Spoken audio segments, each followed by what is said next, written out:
आणि महायुतीत 288 पैकी 168 जागांवर जागा वाटपाचा कोणताही वाद नाही असं चित्र दिसतंय। 168 मतदारसंघात महायुतीतील मित्र पक्षांपैकी कोणत्याही एकाच पक्षानं त्या जागेवर दावा केल्यानं या 168 जागेंवरचा जागा वाटपाचा तिढा सुटला।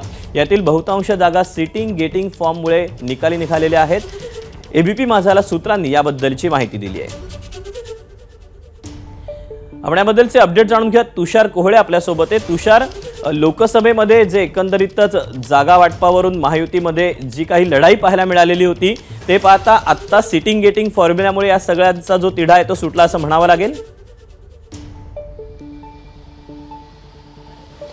दीपक, निश्चितच जवळपास 288 पैकी 168 अशा जागा आहे जिथे एकाच मित्रपक्षाने दावा केला होता। त्यामुळे त्या 168 जागावर कोणताही वाद पाहायला मिळाला नाही आणि त्यामुळे तिथला जो जागा वाटपाचा विवाद आहे किंवा एक प्रश्न होता तो निकाली निघलेला आहे।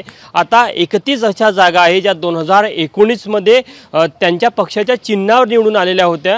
मात्र सध्याच्या स्थितीला ते आमदार एकतर शरद पवार गटाकडे किंवा उद्धव ठाकरे गटाकडे आहे किंवा काही अपक्ष जे महायुती समर्थित आहे अशा ठिकाणच्या जागांचा पेच आहे। कारण की जो पक्ष 2019 मध्ये दुसऱ्या क्रमांकावर होता त्या पक्षाने देखील तिथे दावा केला होता। मात्र त्या 31 जागांवरचा देखील तिढा जवळपास सुटलेला आहे। फक्त त्यावर अंतिम निर्णय व्हायचा आहे आणि उर्वरित जवळपास 89 जागा अशा आहे ज्यामध्ये त्यांनी जे वेगवेगळे सर्वे केलेले होते त्यामध्ये जो पक्ष तिथे निवडून येऊ शकतो, जो उमेदवार निवडून येऊ शकतो त्या निकषावर त्यांना ती जागा सोडण्याचं ठरलेलं आहे। अशा प्रकारे जवळपास आपण जर का बघितलं तर 168 जागा आता निकाली निघल्या आहेत। त्यामुळे महायुतीचं एक मोठं संकट म्हणा किंवा डोकेदुखी सुटलेली आहे। 31 जागा देखील निकाली निघण्याच्या मार्गावरच आहे। त्यामुळे जवळपास एकूण जर का बघितलं आपण या सगळ्या परिस्थितीमध्ये तर उर्वरित 89 जागांचाच पेच कायम आहे आणि तो देखील पुढच्या 2-4 दिवसांमध्ये ज्या काही बैठका होईल त्यामध्ये देखील निकाली निघण्याची शक्यता आहे। यामध्ये विशेष करून आपण जर का बघितलं तर विदर्भ आणि मराठवाडा असेल या दोन झोनमध्ये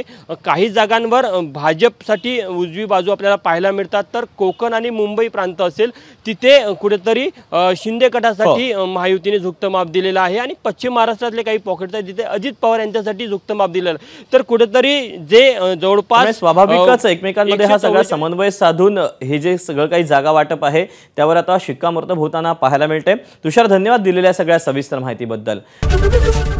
एबीपी माझा, उघडा डोळे बघा नीट।